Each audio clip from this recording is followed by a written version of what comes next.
نستعين على أمور الدنيا والدين والصلاة والسلام على سيد المرسلين نبينا محمد وعلى آله وأصحابه أجمعين.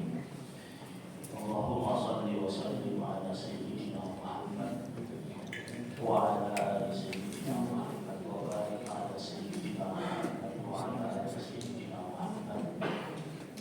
سبحانك لا علم لنا إلا ما علمتنا إنك أنت العليم الحكيم. سبوح القدوس ربنا ورب الملائكة والروح. Muslimin muslimat, sa'imin sa'imat yang dimuliakan Allah Subhanahu wa taala. Bersyukur kita atas kehadiran Allah Subhanahu wa taala. Salawat dan salam kita persembahkan kepada baginda Nabi Muhammad sallallahu alaihi wasallam. Jemaah yang dirahmati Allah Subhanahu wa taala. Dalam Islam kita mengenal ada salah satu istilah yang sering kita dengar, yaitu muraqabah.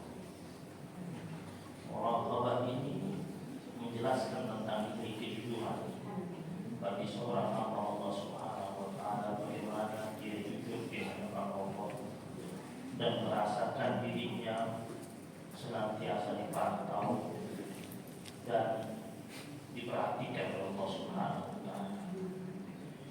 Muraqabah setidaknya memiliki dua aspek. Yang pertama, hamba Allah merasa bahwasanya dirinya senantiasa berada dalam kawasan Allah Subhanahu wa taala.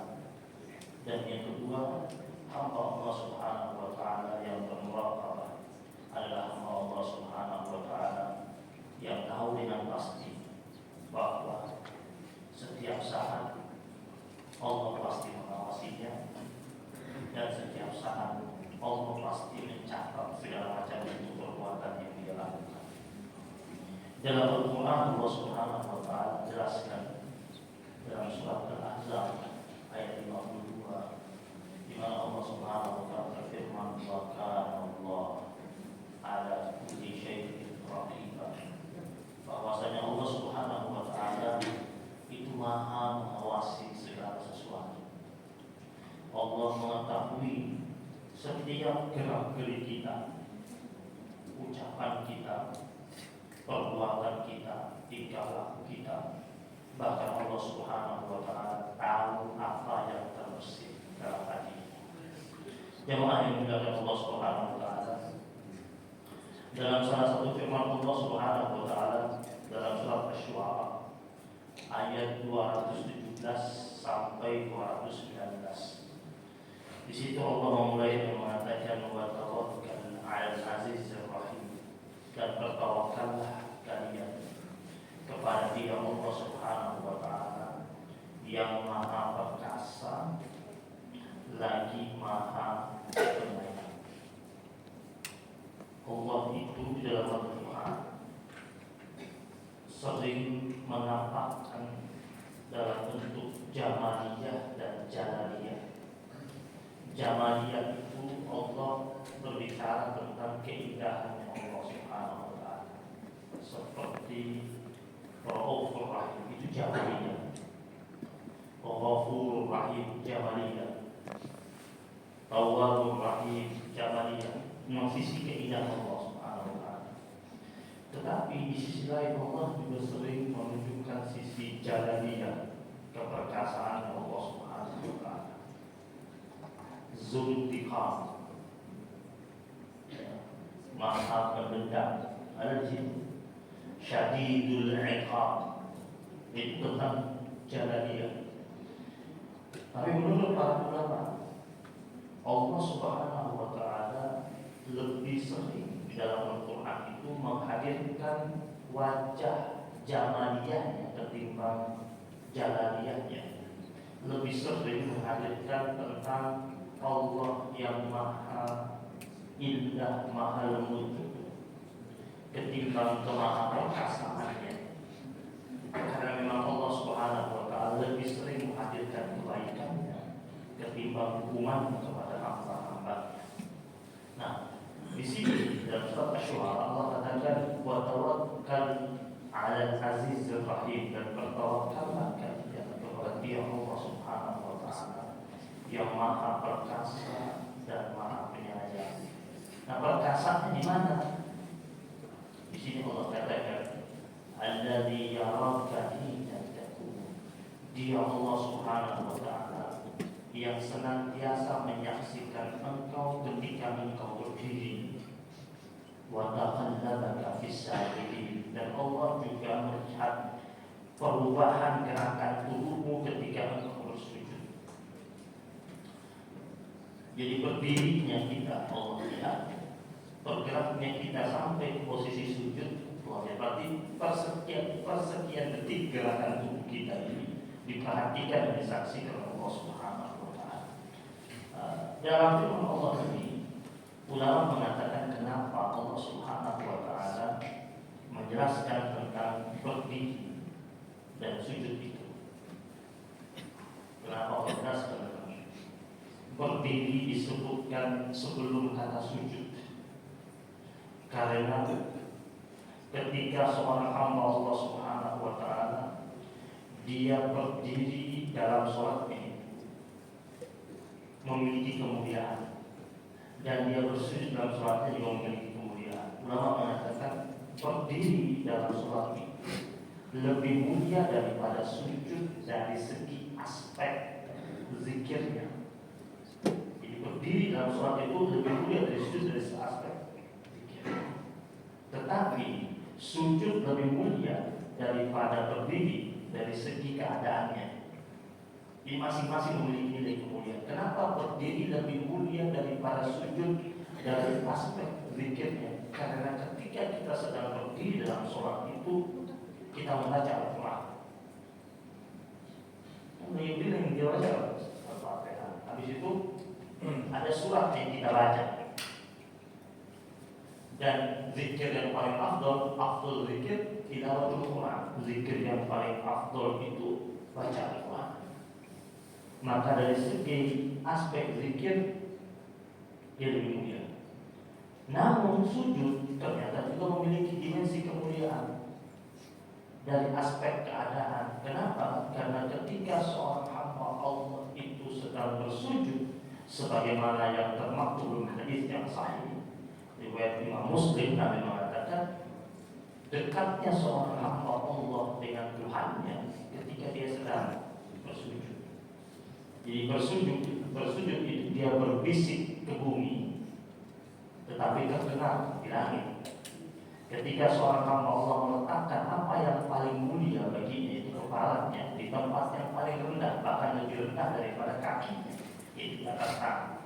Itu saat dia bersujud. Dan pada saat dia bersujud itu ada waktu yang paling dekat dia dengan Allah Subhanahu wa taala. Makanya kita disunahkan. Jadi sujud terakhir itu selipkan aneka macam doa yang hendak kita panjatkan, kita mohonkan kepada Allah Subhanahu wa taala. Jemaah yang dirahmati Allah Subhanahu wa taala. Dan firman Allah yang lain, Allah Subhanahu wa taala ingatkan kita, am yasabuna anna la nasma'u sirrahum wa najwahum. Apakah mereka mengira bahwasanya kami Allah Subhanahu wa taala tidak mengetahui tentang rahasia mereka dan bisikan-bisikan mereka. Allah bilang sama kita, jangan pernah merasa tidak diketahui oleh Allah Subhanahu wa taala. Apakah mereka mengira bahwasanya kami tidak mengetahui tentang rahasia mereka atau bisikan-bisikan mereka? Bala wa rusuluna ladaihim yaktubun. Allah ketahuilah bahwasanya Rasulullah di sini adalah malaikat-malaikat kami. Malaikat-malaikat kami Allah Subhanahu wa taala yang turun senantiasa mencatat segala macam bentuk rahasia atau yang dibisik-bisikkan oleh seorang hamba Allah Subhanahu wa taala. Jadi kalau ada orang sedang rapat rahasia, duduk berempat, mengatakan ini rahasia ya, yang tahu cuma kita berempat, enggak. Bukan cuma kita berempat, tapi ada yang lainnya. Ada terjadi dulu di zaman dahulu, ada seorang laki-laki fasik. Kemudian dia menarik seorang wanita masuk ke sebuah ruangan. maksiat dengan wanita tersebut dan kemudian dikatakan kepada wanita tersebut tutup seluruh pintu rumah ini. Wanita karena takut karena laki-laki ini dia punya kuasa, kemudian mengatakan tutup seluruh pintu rumah ini, jendela-jendelanya juga tutup. Ketika ditutup semuanya, dia kata sudah kau tutup semuanya, kata wanita tersebut dengan keadaan gemetar. Sudah saya tutup seluruh pintu yang engkau merasa tidak akan ada orang yang dapat menyaksikan apa yang bakal kau lakukan padanya. Tapi ada satu pintu yang aku tidak bisa menutup. Pintu yang mana? Tunjukkan kepada saya. Biar saya tutup. Tidak kau pun tidak dapat menutup. Pintu yang mana? Kata laki-laki tersebut. Pintu Dia yang Maha Melihat, Allah Subhanahu wa Ta'ala. Kemudian laki-laki tersebut gemetar dan menangis, dan semuanya sambil dia bertobat kepada Allah Subhanahu wa Ta'ala. Karena wanita itu mengatakan kepadanya tentang muraqabah, pantauan Allah Subhanahu wa Ta'ala kepada setiap hamba-hamba. Ketika kita mengatakan ini rahasia, tidak ada yang tahu kecuali kita berdua, bertiga, berempat, tidak. Allah. Maka Allah bilang ini bala wa rasuluna yaktubun. Ada malaikat-malaikat kami yang kami perintahkan untuk menulis dan mencatat semuanya. Dulu di zamannya Sayyidina Umar bin Khattab radhiyallahu taala anhu, ada terjadi kejadian yang cukup menarik, yaitu tentang wanita pedagang susu bersama seorang anak gadisnya. Jadi wanita ini berniaga susu bersama anaknya. Tiap malam mereka siapkan susu tersebut dan dijual di pagi hari. Malam hari itu terjadilah percakapan antara wanita ini dengan putrinya. Dia bilang sama putrinya, hari ini susu yang bakal kita dagang tidak sebanyak hari-hari kemarin. Dan kita ingin hari ini akan kita jual dengan jumlah yang sama. Kata anaknya, gimana caranya? Campurkan susu murni tersebut dengan air. Toh susu itu kalau dicampur dengan air tetap dia warnanya susu. Campurkan saja. Kemudian kata putrinya, ibu, bukankah Amirul Mukminin Umar bin Khattab sudah mengeluarkan maklumat beberapa waktu yang lalu? Jangan melakukan tipu-tipu dalam meniaga, termasuk mencampur susu dengan air. Jual yang murni, yang ori. Biasa kita disebut yang KW-KW. Kemudian ibunya bilang sama anaknya, wahai putri, ini sudah larut malam. Percakapan di malam hari. Sudah larut malam, tidak ada mata yang menyaksikan. Bahkan matanya Amirul Mukminin sudah terpecah, tertidur dengan gelap. Jadi mari kita lakukan hari untuk malam hari ini. Putri bilang sama ibu, wahai ibu, jika matanya Amirul Mukminin Umar bin Khattab itu tak menyaksikan apa yang kita lakukan, lalu bagaimana dengan mata Allah Subhanahu wa Ta'ala? Aina Allah, mana Allah? Ketika anaknya mengatakan seperti itu, ibunya terdiam dan akhirnya tidak jadi. Ibunya mencampurkan air dengan susu itu karena mendapatkan peringatan dari anaknya tentang Allah yang senantiasa memantau. Ada muraqabah, Allah yang Ar-Raqib, memantau dengan sangat teliti tanpa ada yang tersisa sedikit pun. Percakapan ini sebenarnya terdengar oleh Umar bin Khattab radhiyallahu taala, karena kebetulan ketika percakapan itu terjadi, Umar bin Khattab itu sedang lewat. Di Umar ini terkenal pemimpin yang paling sering melakukan patroli secara diam-diam. Dan Umar itu kalau patroli seringnya sendirian. Pernah beberapa kali berdua, dan jarang kalau berdua dengan salah seorang sahabat. Paling sering sendiri, keliling sendirian dan mendengar percakapan tersebut hingga akhirnya Umar bin Khattab radhiyallahu taala pulang ke rumahnya. Besok pagi-pagi sekali dia panggil salah satu putranya, Asim. Umar ini punya anak 12 orang, 8 laki-laki, 4 perempuan. Yang terkenal laki-laki itu Abdullah bin Umar bin Khattab. Itu paling terkenal karena memang dia periwayat hadis terbanyak, nomor 2, dan sahabat Nabi yang ibadahnya paling dekat menyerupai Nabi lah ibadahnya itu. Abdul Umar bin Khattab itu diambil oleh Aisyah radhiyallahu taala. Yang perempuan itu dari 4 orang yang cukup terkenal Hafsah. Hafsah ini yang di kemudian hari menikah dengan Rasulullah SAW.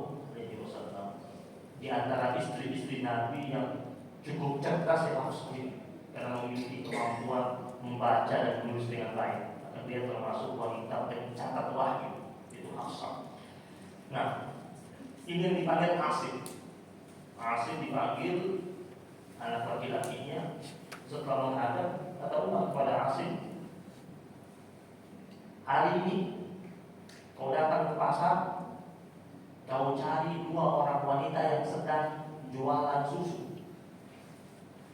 Dan kalau mereka berdua sedang ramai melayani pelanggan, berhenti dulu, jangan dekat. Sampai sepi, baru datang temui 2 orang itu. Terus, apa yang harus saya lakukan, kata putranya? Datang temui ibunya dan katakan, kau mau pinang anaknya. Jadi Umar langsung jadi perintah. Walaupun waktu itu menurut riwayat Asim sempat bilang mengatakan kepada ayahnya, ini tawaran atau perintah? Kalau tawaran mesti ditolak. Dia bilang sama Amir, ya wahai ayah, ini tawaran atau perintah? Kata Umar, ini bukan tawaran, ini perintah. Jadi mesti ditolak. Kalau zaman sekarang nggak bisa, anak disuruh gitu. Pasti bilang, taruh dulu, lihat dulu, cari Instagramnya, Twitternya, malah segala macam. Tahu itu lama lagi, tahu itu sampai masa tahu 2 tahun, bukan tahu semuanya. Tahu itu cuma sebentar, kalau jadi oke nggak jadi. Sudah punya calon sudah, alhamdulillah sudah tak tahu berapa lama, 4 tahun, 4 tahun dibawa kemana aja tuh orang-orang. Jadi tahu cuma sebentar. Jadi tapi ini sih asik. Ayah bilang ini perintah. Dan memang dasar anaknya patuh, datang ikut kata ayahnya, datang dari jauh. Dan dia melihat di perempuan kayak apa. Dalam hati dia bertanya, ini ayah saya suruh saya pinang, itu perempuan. Dan dia tanya sama ayahnya, sudah lihat belum juga? Ayahnya cuma dengar di balik ini, cuma dengar percakapan 2 perempuan. Dengar dari mana? Dari balik tembok itu. Ya, kayak zaman dulu ada orang kenalan sama wanita lewat hati, wah, suaranya lembut pas dari ketemuan, kaget, big size kalau bingung dia mau apa lagi. Nah ini dia belum tahu itu 2 perempuan itu lagi bercakap. Dia kan sudah lihat tuh tingginya, selampainya, putihnya. Umar tidak perlu kau tanya tentang bentuk dia. Yang penting kau datang ke rumah dia. Akhirnya berangkat. Dari jauh dia lihat lagi ramai, banyak pelanggan. Karena memang anak sama ibu ini pelanggannya banyak. Dia lihat, dia perhatikan, boleh juga nih, karena cantik. Dia boleh juga. Akhirnya walaupun gak sabar dia dekat dan dia belum tahu apa alasan ayahnya. Dia datang, dia katakan sama ibundanya wanita tersebut, saya Asim, putranya Amirul Mukminin Umar bin Khattab, saya datang kembali dengan yang baik, melamar putrimu dan saya undang sekarang selesai dagang ini datang ke tempat Amirul Mukminin. Datang ibunya agak bingung, datang sampai di tempat Amirul Mukminin Umar bin Khattab.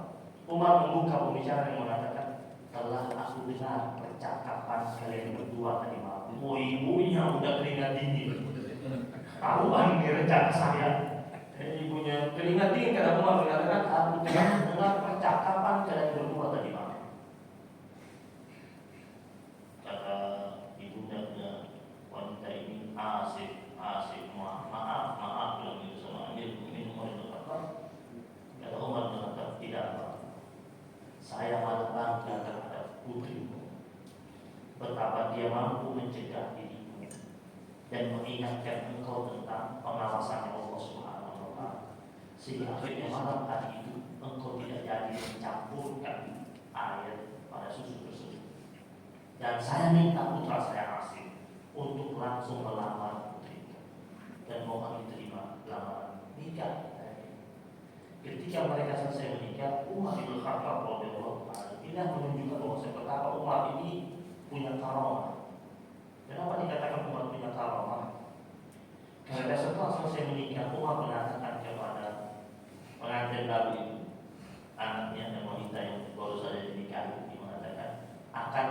keluar dari sulbinya perempuan ini yang kau nikahkan wahai anakku, yang kau nikahi wahai anakku, akan keluar dari sulbi wanita ini nanti suatu saat pemimpin besar. Dan ternyata hasil pernikahan itu punya anak perempuan. Cucunya Umar perempuan. Hasil pernikahan hasil dengan wanita salehah yang muraqabah itu. Punya anak perempuan. Ini anak perempuan tumbuh besar, menikah dengan seorang laki-laki yang bernama Abdul Aziz. Dan pernikahan dengan Abdul Aziz punya anak namanya Umar bin Abdul Aziz. Jadi Umar bin Abdul Aziz ini cicitnya Umar bin Khattab. Jadi kisah ini menggambarkan bahwasanya laki-laki yang baik kemudian dia mampu menikahi wanita yang saleh dan tidak hanya saleh saja, wanita yang muraqabah, wanita yang merasa dirinya setiap saat dipantau sama Allah, itu bakal melahirkan keturunan yang bagus-bagus. Seperti wanita tadi, dia menikah dengan putranya Umar bin Khattab, punya anak perempuan yang menikah dengan Abdul Aziz. Abdul Aziz itu namanya Umar bin Khattab. Abdul Aziz ini jadi pemimpin besar, soleh.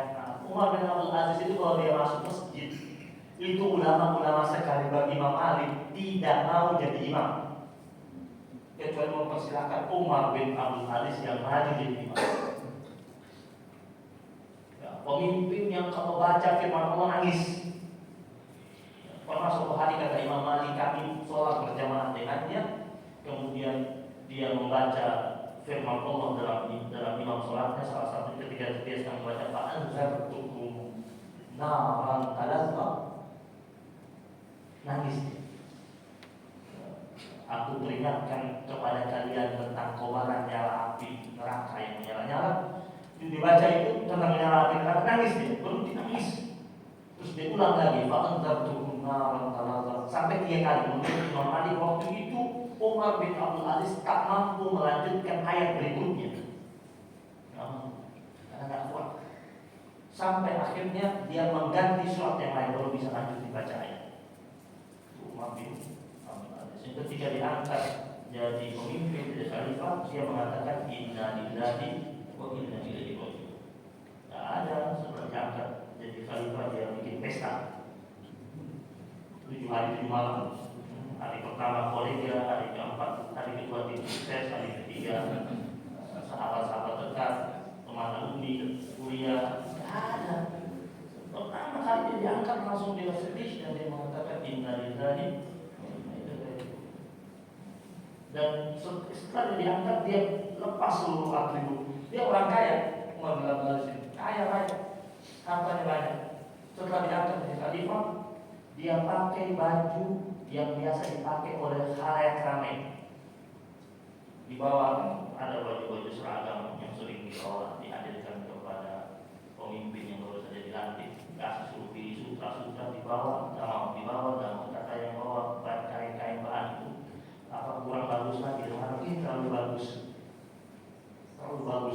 sampai hari bilang mana yang biasa dipakai dari pemuda-pemuda yang ada pada hari ini, itu yang bakal saya pakai. Umar bin Abdul Aziz, bahkan dikatakan kalau seumpamanya ada khalifah yang kelima, ya Umar bin Abdul Aziz. Memimpinnya nggak lama, nggak sampai 3 tahun,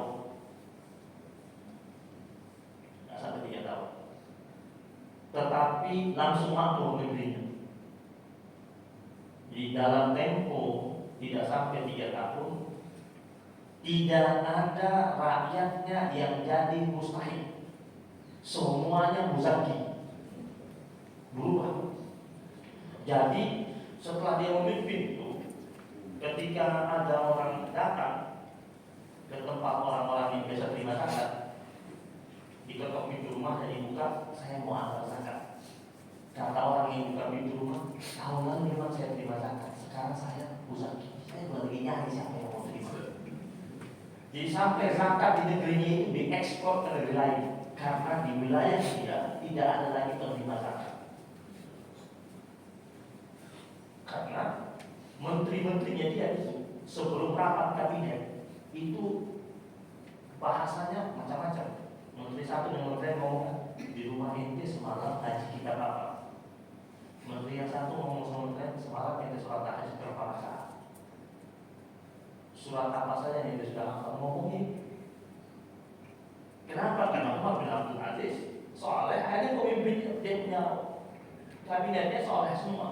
Menurut riwayat di zaman itu, biji gandum itu sebesar biji kurma. Biji gandumnya sebesar biji kurma. Jadi berkah. Setelah selesai masa Khalifah Umar bin Abdul Aziz, kecil lagi. Jadi Allah makmurkan itu karena Nabi bilang kan pemimpin yang sholat itu kalau dia sholat satu kali dia sholat subuh, sholat maghrib, sekali dia sholat itu pahalanya seperti orang yang sholat 70 tahun. 70 tahun. Jadi kalau dia sholat 5 waktu 70 kali. Makanya kenapa sih Abdullah bin Abbas, Al-Abbas bin Abdul Muttalib itu ketika diminta oleh Umar bin Khattab radhiyallahu taala ketika Madinah kemarau panjang, kemudian mereka sholat istisqa minta hujan, pas waktu itu Umar bilang, ya Al-Abbas, wahai Abbas, pamannya Nabi, ayo engkau dong yang doa. Al-Abbas nggak mau katanya, engkau lebih afdal. Kenapa ya? Kamu pemimpin, doamu lebih mustajab. Dibujuk berkali-kali itu Al-Abbas nggak mau dimana dia. Kau saja yang baca. Kenapa saya? Karena kau sekarang memimpin kami. Doamu lebih tembus ketimbang kami. Jemaah yang dirahmati Allah Subhanahu wa taala. Bala wa rasuluna ladaihim yaktubun. Seluruh malaikat Allah Subhanahu wa taala senantiasa mencatat. Ma yalfizu min qawlin illa ladaihi raqibun atid. Al-Qur'an surah Qaf ayat 18. Apa saja yang kita ucapkan, yang kita bercakap-cakap, ada raqib, ada atid. Ada dua malaikat Allah Subhanahu wa taala yang senantiasa mengawasi kita dan mencatat dan menyimpan di file yang begitu aman yang dapat dibuka kapan saja. Dan nanti di hari akhir ketika dibuka nampak semua. Raqib atid ini mencatat dan merekamnya dengan sebaik-baiknya pencatatan dan rekaman tersebut. Jemaah yang dirahmati Allah Subhanahu wa taala. Maka kenapa Rasul mengatakan man kana yu'minu billahi wal yawmil akhir falyaqul khairan aw liyasmut. Orang yang beriman pada Allah dan hari akhir, ucapkan yang baik-baik saja atau dia diam saja. Kenapa? Karena ucapan kita ini kita ucapkan dicatat. Dulu ada ulama mengatakan jangan sampai engkau mengeluarkan kata-kata yang akhirnya kata-kata tersebut 2-3 hari kemudian kau menyesal. Kenapa saya berucap? Kan kadang-kadang kita begitu kan. Setelah 2-3 hari, kenapa saya ngomong itu? Kata ulama, makanya pikir lebih dulu, pikir lebih dahulu. Jangan sampai engkau mengeluarkan kata-kata yang akhirnya beberapa hari kemudian engkau menyesal terhadap apa yang telah engkau ucapkan. Jemaah dirahmati Allah Subhanahu wa taala. Yang berikutnya Allah ingatkan dalam Al-Qur'an tentang muraqabah. Wa laqad khalaqnal insana wa na'lamu ma tuwaswisu bihi nafsuhu. Allah ingatkan kami Allah telah menciptakan manusia dan kami Allah Subhanahu wa taala tahu dengan persis apa yang terbesit dalam hatinya. Saya menciptakan. Karena ini kita yang produknya Allah. Tahu. Kayak ada orang dia bikin mobil, dia tahu betul kan produknya dia apa saja di dalamnya. Nah ini kita ini Allah, kita ini ciptaan Allah Subhanahu wa taala. Allah katakan kami telah menciptakan manusia dan kami tahu persis apa yang berada pada dalam hati manusia tersebut. Wa nahnu aqrabu ilaihi min hablil warid. Dan kami Allah Subhanahu wa taala dekat sekali dengan hamba kami itu seperti dekatnya kalau ada orang mengatakan dia punya sahabat karib, Allah lebih karib. Karib itu kan diambil dari bahasa Arab, karib. Di bulan Ramadan itu saat yang paling enak untuk mendekatkan diri kepada Allah. ini malam begini saatnya paling enak. Dan bulan Ramadan itu di penghujung itu adalah waktu yang paling baik, paling bagus untuk merapat kepada Allah Subhanahu wa Ta'ala. Ini sekarang sudah masuk babaknya, sudah bukan penyisian, sudah semifinal. Ya, memang sudah semifinal. Itu kan ada yang sudah tereliminasi, ada yang masih masuk nominasi. Nah, mudah-mudahan ini yang ada sekarang masih masuk nominasi. Ada yang sudah tereliminasi. Mana yang tereliminasi? Yang sudah tak ada muncul. Yang tereliminasi dia mengeliminasi dirinya sendiri dengan muncul. Ada yang masih bersemangat ibadah, ada yang sudah lelah tak berdaya. Yang masih bersemangat, dia masih mudah melangkahkan kakinya datang ke masjid, ibadah, qiyamul lail, tahajud, zikir, baca Quran, semata-mata untuk menggapai dari Qadar. Malam Qadar itu malamnya rahasia, Pak. Ya, kita nggak bisa tebak-tebak buah manis tentang malam Qadar. Mungkin kemarin ada yang bilang jatuh, masuk malam Jumat terakhir. Nanti berarti malam 25. Nabi saja tidak pernah menjelaskan secara eksplisit. Nabi itu menggiatkan di 10 hari terakhir full.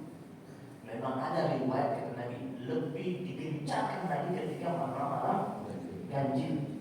Tetapi Nabi di 10 hari terakhir itu Nabi fokus totalitas. Bahkan dikatakan dari Aisyah, kata Aisyah, Nabi mengikat, menguat, mengencangkan ikat pinggangnya. Artinya apa? Nabi tidak mendatangi istri-istrinya di 10 hari terakhir. Artinya Nabi menanggalkan terlebih dahulu nikmat duniawinya semata-mata untuk bermesraan dengan Allah, semata-mata untuk intim takarrub kepada Allah Subhanahu wa Ta'ala. Nah, malam Qadar itu diartikan oleh ulama yang pertama, al-Qadar itu bisa bermakna takaran atau ukuran. Walladzi qaddara fahada. Qaddara fahada, dia Allah yang telah menghadirkan ukuran-ukuran kepada hamba-hamba, takdir-takdir kepada hamba-hamba, dan memberikan petunjuk di malam Qadar itu malam takaran, malam ukuran, malam takdir baik buat sang hamba. Sudah jadi bahasa Indonesia itu kadar. Kita datang ke toko emas, kita bilang ini emasnya kadarnya berapa. Diambil dari bahasa Arab, qadar. Bahasa Indonesianya kadar. Di malam itu di mana Allah perintahkan malaikat-malaikatnya datang mengunjungi hamba-hambanya yang dianggap kadar imannya bagus, kemudian diperkenankan untuk berjumpa dengan malam Qadar. Yang kedua, Al-Qadar itu bisa bermakna sempit. Di bahasa Arab ini dia kaya akan makna. Dengan satu kata, tapi maknanya banyak. Nah, makna yang kedua bisa bermakna sempit. Karena kenapa dikatakan sempit? Dalam Quran itu ada firman Allah, Allahu yabsutur rizqa liman yasha wa yaqdir. Dia Allah Subhanahu wa Ta'ala yang melapangkan rezeki bagi siapa saja yang dia kehendaki, dan dia Allah Subhanahu wa Ta'ala yaqdir. Dia Allah Subhanahu wa Ta'ala yang menyempitkan. Yabsut melapangkan, yaqdir menyempitkan. Lalu apa kaitannya malam Qadar dikatakan malam sempit? Karena waktunya sempit, Pak. Waktunya sempit. Dia datang cuma sebentar. Maka sebaiknya dalam keadaan terjaga. Maka dikatakan malamnya sempit, waktunya sempit. Yang kedua dikatakan sempit karena pada malam hari itu tanazzalul malaikatu war-ruh fiha. Para malaikat Allah itu tumpah ruah dan turun ke bumi, sehingga bumi terasa begitu sempit. Maka dikatakan malam sempit karena malaikat turun semua, bumi terasa sesak, sempit. Bayangkan jika Jibril alaihi salam saja, itu dia saja bentangan sayapnya itu timur ke barat. Apalagi lagi kalau seumpamanya Allah bilang di sini Tanazzalul malaikatu wa ruhu fiha. Malaikat baca Allah tumpah rupa dan turun. Wa ruhu itu sama Jibril itu ruhul amin, Jibril alaihissalam. Dipimpin oleh Jibril alaihissalam turun juga bersama malaikat Allah yang lainnya, sehingga bumi terasa begitu sempit. Nah, siapa yang didatangi? Yang didatangi hamba Allah yang memang Allah izinkan untuk bertemu. Jadi malam qadar itu ibaratnya seperti tamu agung. Dia dinanti oleh banyak orang. Yang namanya tamu agung itu semua melulukan. Semua ingin berjumpa dengan ada acara besar yang hadir kepala negara. Yang hadir di acara tersebut 3.000 orang. Semua 3.000 orang itu berkeinginan yang hadir ingin bersalaman, ingin foto selfie dengan kepala negara ini. Tetapi pertanyaannya, apakah semuanya punya kesempatan? Enggak semuanya. Enggak mungkin tuh dia datang, kepala negara datang, dia salamin satu persatu. Bisa tipis tangannya Pak. Yang 2.000 orang, 3.000 orang salamin, dia paling salaman dengan sok-sok depan juga. Yang duduk di barisan depan itu sebagian. Nah malam qadar itu semua menanti, semua terjaga, tiap-tiap masjid bikin acara. Tetapi dia hanya datang menyalami hamba-hamba Allah yang diinginkan. Dan ketika orang itu telah dikunjungi dengan al-qadar, malam qadar, yang dia rasakan adalah salamun hiya hatta matla'il fajr. Orangnya akan merasakan salam, tenang, tenteram, damai, hatta matla'il fajr, sampai fajar kematian menjemput dirinya. Jadi damainya dia itu bukan hanya 2 pekan. 2 pekan lebih baik dia. Oh, dapat keluarga. Habis 2 pekan kembali ke asal. Enggak. Biasanya kalau orang baik 2 pekan setelah puasa, kemudian setelah itu kambuh lagi, itu dia baiknya itu karena masih terkena imbas corona Ramadan saja. Tapi orang yang mendapatkan Ramadan itu perubahan signifikan terjadi pada dirinya hatta matla'il fajr, sampai fajar kematian menjemput dirinya. Lalu lama-lama kalau mendapat Ramadan persiapannya dahsyat. Ya, dikisahkan ada ulama itu sampai pesan baju baru. Jadi kalau dia tahu atau dia punya feeling bahwasanya ini malam qadar spesial, baju yang paling bagus yang dia pakai. Bahkan ada ulama pernah beli baju seharga 1.000 dirham. Ditanya buat apa? Ada pesta? Bukan. Ini malam qadar. Menyambut malam qadar. Pakai baju yang seharga 1.000 dirham.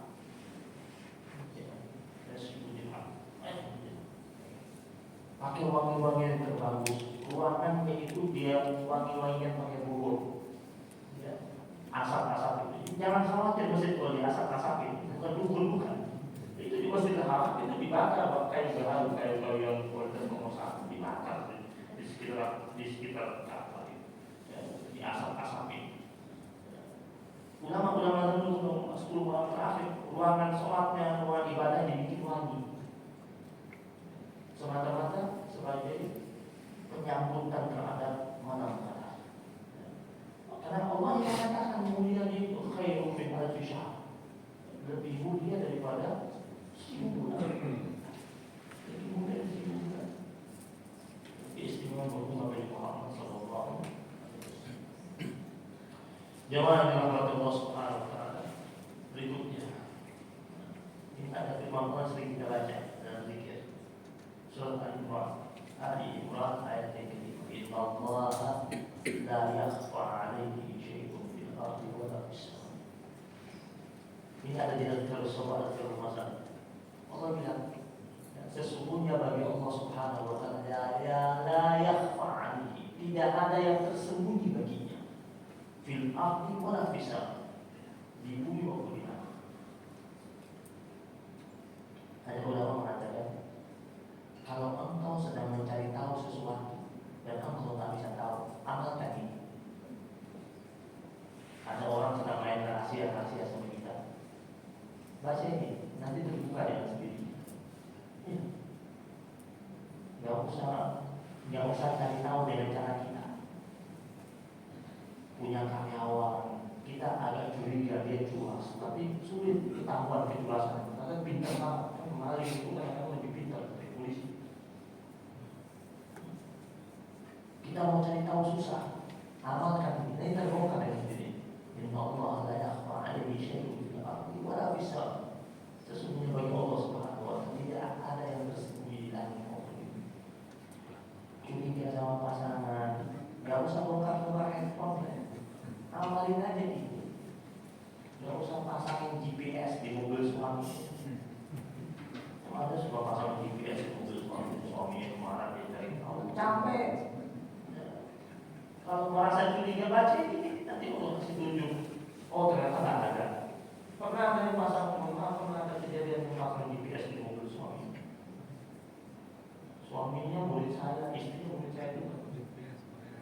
Istrinya pasang GPS di mobil suami. Setelah beberapa bulan istri nangis cerita. Saya curiga sama suami saya, curiga. Sepertinya dia ada pos kedua, bukan cabang. Dia curiga suaminya bukan cabang. Dia bilang, saya curiga. Saya bilang, sudah ada bukti belum? Dia keluarin handphonenya. Apa ini? Ini aplikasi GPS. Ini sekarang ini posisi suami saya lagi bilang, saya tahu dari sini. Astagfirullahaladzim. Ini tahu terus. Sudah berapa bulan? Sudah beberapa bulan ini. Dia lihat suami kemana aja pergi. Dia pasang di mobilnya. Dia bilang ada satu tempat 1 minggu beberapa kali suaminya ke situ. Curiga aja. Dan itu bukan kantornya, memang rumah dan perumahan di sini. Di mana tempatnya? Ini tulis alamatnya. Pas tulis alamatnya, baik kalau saya lihat, ternyata tahu tempat saya. Tempatnya guru saya. Guru saya punya majelis zikir. Suka orang-orang yang resah yang galau, biasanya datang sih. Ada majelis zikir. Saya sepuh saya. Saya panggil suaminya. Saya belum cerita nih tempatnya siapa. Suaminya saya panggil, duduk-duduk cerita ngobrol. Dan kemana sih? 1 minggu, dan 1 minggu berapa hari kemarin? Apa sih? Ya benar. Udah kalau begitu baik. Nanti istrimu saya mau ajak. Saya bilang sama istrinya hari berikutnya, mari kita ke tempat yang biasa suami ibu datang. Tapi tunggu pas mobilnya parkir di situ. Oh baik. Suatu hari mobil pas parkir di situ. Ada di situ, ayo kita datang. Lucu. Masuk. Jalan dulu udah semangat ya, udah semangat mau nyerang bisa-bisa. Dekat-dekat rumah ini tujuh. Dia lihat benar ini Ustaz, dia benar. Dari luar saya lihat benar orang sedang zikir. Dia mau masuk dia ragu. Kenapa ragu? Aku kurang yakin. Kenapa? Ini yakin kan majelis. Ayo masuk. Masuk. Putih-putih semua. Jamaah putih-putih semua. Dia suami lagi di situ. Nih pos keduanya ini. Banyak sedikit nangis, udah copot ya, itu GPS copot, bikin capek, was-was, tekan, yang gak jantungan jadi punya jantungan. Kenapa ini? Baca aja, Inna Allah la yakhfa 'alaihi syai'un fil ardi wa la fis sama'. Sesungguhnya bagi Allah Subhanahu wa ta'ala tidak ada yang rahasia Allah Subhanahu di langit maupun di bumi Allah Subhanahu. As-Sami' Al-Alim, Allah itu maha mendengar, maha. Jemaah yang berhormat Allah Subhanahu wa ta'ala, tentang rokok. Dulu ada seorang ulama punya beberapa murid. Di antara muridnya ini ada murid kesayangan. Nah, murid kesayangannya ini tidak disukai oleh teman-teman. Kenapa dia paling disasar? Kemudian gurunya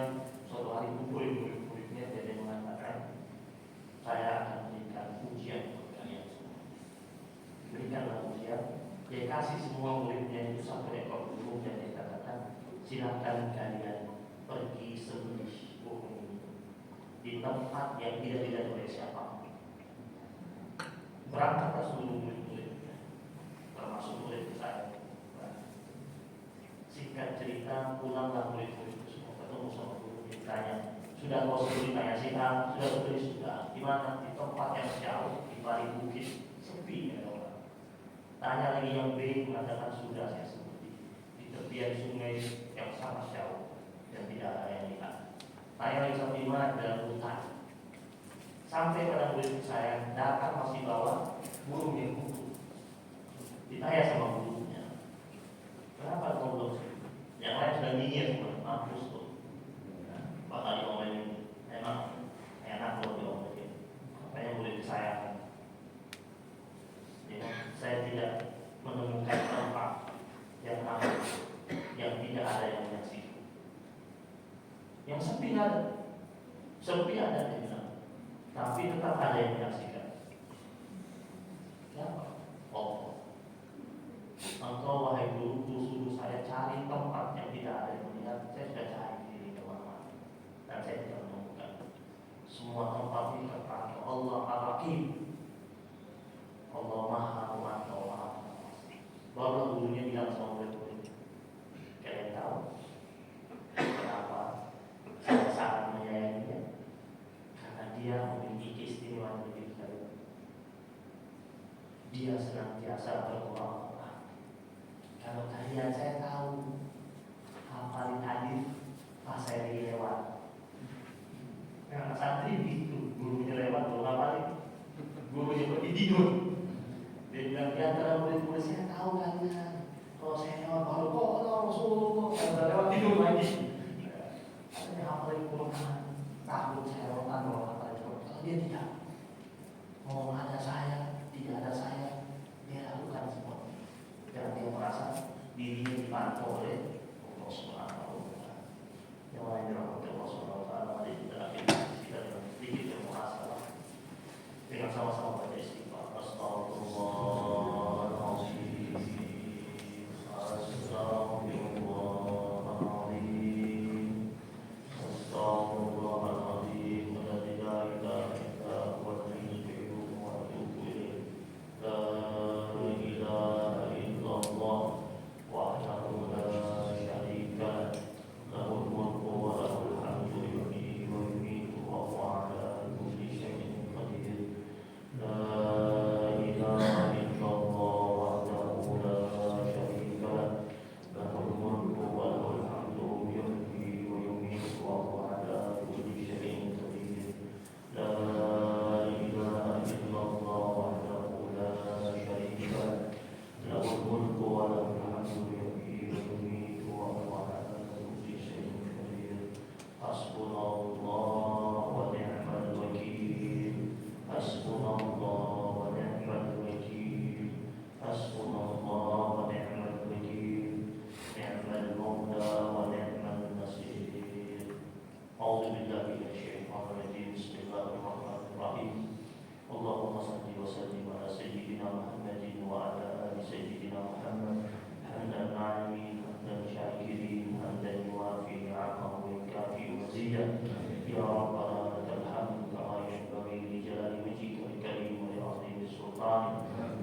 Ya Allah, ya Tuhan kami, jadikan kami di antara orang-orang yang Engkau pilih untuk menjadi pendamping dan kekasih-Mu, yang Engkau ikhlaskan untuk memperoleh cinta dan kasih-Mu, yang Engkau rindukan untuk datang menemui-Mu, yang Engkau rindukan hatinya untuk menerima hadap-Mu, yang Engkau anugerahkan kebahagiaan untuk berada pada surga-Mu, yang Engkau limpahkan keridhaan-Mu ya Allah, yang melindungi dari pengusiran dan kebencian, yang Engkau persiapkan baginya kedudukan siddiq di samping-Mu, yang Engkau istimewakan dengan ma'rifat-Mu. Ya Allah, ya Tuhan kami, jadikanlah kami sebagai hamba-hamba-Mu ya Allah, yang Engkau arahkan untuk mengabdi padamu, yang Engkau tenggelamkan hatinya pada keinginan-Mu, yang Engkau pilih untuk menyaksikan-Mu ya Allah, yang Engkau kosongkan dirinya hanya untuk-Mu, yang Engkau bersihkan hatinya untuk diisi dengan cinta.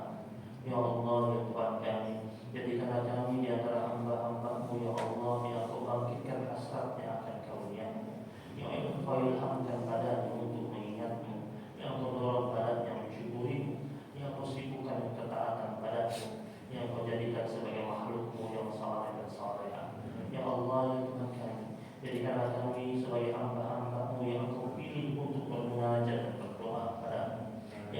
putuskan daripadanya segala sesuatu yang memutuskan hubungan denganmu.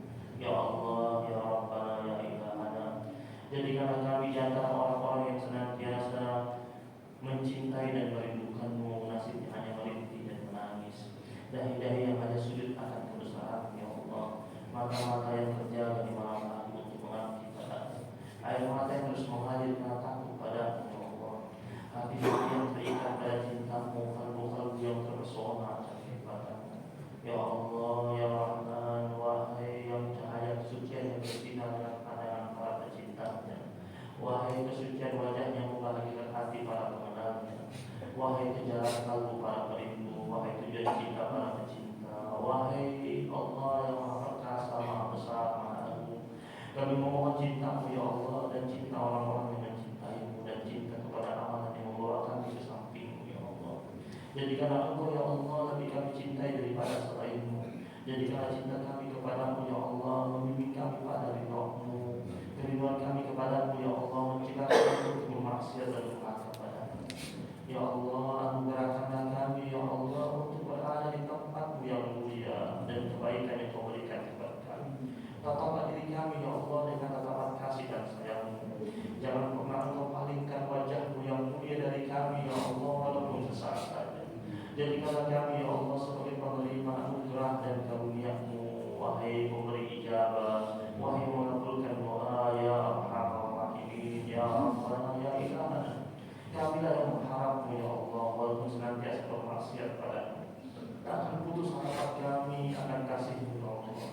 Kamilah yang bertambah panjang usia kami, bertambah banyak pula dosa-dosa kami, bertambah panjang musibah kami ya Allah, karena banyak dosa-dosa kami, bertambah panjang pula harapan kami karena banyak kebenaran ya Allah. Duhai junjungan kami, wahai Maha Pengampun, penuh kasih dan sayang, begitu besar dosa-dosa kami ya Allah, tetapi ampunan-Mu jauh lebih besar daripada dosa-dosa kami. Ya Allah, ampuni dosa-dosa besar kami ya Allah, karena tidak ada yang dapat mengampuni dosa-dosa besar kecuali Engkau yang Maha Besar dan Maha Mulia. Ya Ghaffar, kesalahan tetap menutup kami dengan pakaian kekhilapan. Perpisahan denganmu ya Allah telah membungkus kami dengan jubah kerendahan. Besarnya dosa kami ya Allah telah mematikan hati kami. Maka hidupkanlah hati kami ya Allah, hidupkanlah hati kami dengan ampunan-Mu dan maghfirah-Mu. Wahai cinta dan dambaan kami, wahai ingin dan serah kami, demi keagungan-Mu ya Allah, tidak kami dapat pengampunan dosa daripada selain-Mu. Tidak ada yang dapat kami sembah kecuali Engkau ya Allah. Tidak ada penyembuh luka hati kami kecuali Engkau ya Allah. Kami pasrah berserah diri padamu ya Allah, tunduk bersimpuh padamu ya Allah. Jika Kau usir kami dari pintu-Mu, kepada siapa lagi kami bernaung? Jika Engkau tolak kami ya Allah dari sisi-Mu, kepada siapa lagi kami berlindung? Ya Allah, celaka sudah diri kami ya Allah lantaran aib dan celah kami. Ya Ilahana, betapa malang nasib kami karena kejelekan kejahatan kami. Kami memohon padamu ya Allah, wahai pengampun dosa yang besar, anugerahkanlah kami ya Allah menghancur dosa. Tutuplah untuk kami ya Allah membongkar celah. Jangan lewatkan kami ya Allah di hari kiamat dari sejuknya ampunan-Mu, dari maghfirah-Mu. Jangan lewatkan kami ya